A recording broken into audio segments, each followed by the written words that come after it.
tudo bem? Vamos continuar nosso conteúdo de ciências pela página 18, na unidade 2, que fala sobre como são as plantas. A diversidade das plantas. As plantas...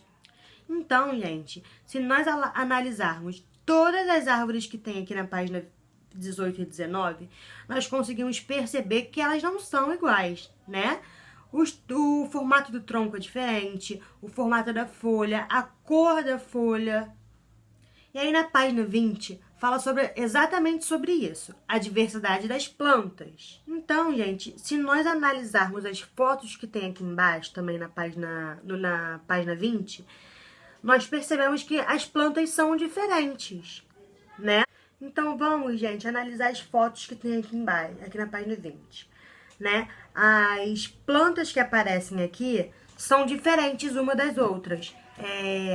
Onde elas vivem, né? Onde elas foram plantadas, a forma que elas são, o que elas precisam, os recursos que elas precisam para viver, são todos diferentes. E nós podemos identificar esses fatores por quê?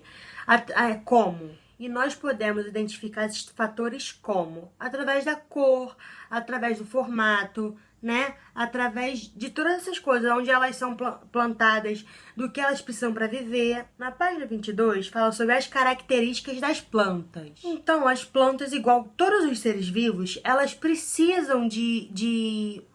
E aí, gente, as plantas também são seres vivos, porque elas plantam e quando elas estão plantadas, elas vão crescer, elas vão se reproduzir e vão morrer. Mas elas se locomovem, tia Ana? Não, elas não se locomovem, né? Elas não saem de um lugar para o outro, mas elas se movimentam. E aí, gente, assim que acabar aqui a nossa explicação, eu vou colocar um videozinho, né? Para vocês verem o girassol. O girassol, ele se movimenta, de acordo com o sol, ele vai se movimentando, vai virando, acompanhando o sol, a luz do sol. Mas, ao contrário dos animais, as plantas não precisam de seres vivos para se alimentar. E aí, gente, elas produzem o seu alimento. Então, ela precisa de água, luz e ar para isso acontecer. A maioria das plantas, gente, tem raízes e caules. E algumas dão fruto e flores. Mas qual a função das raízes? As raízes, gente, elas ficam embaixo da terra, não é isso? Como elas estão embaixo da terra, elas vão absorver a água junto com o nutriente que tem no solo. E através do caule, vai chegar até a planta. E aí, gente, quando bate a luz do sol na planta, ela vai absorver essa água que veio através do caule das raízes e parte do ar em seu alimento, que vai ser distribuído por todas as partes da planta. E todo esse processo é chamado de fotossíntese. As plantas que dão frutos, elas vão ter sementes dentro desse fruto. E essas sementes podem ser plantadas para nascer outra planta e se desenvolver. E aí, gente, na página 29 fala as plantas e os animais no ambiente.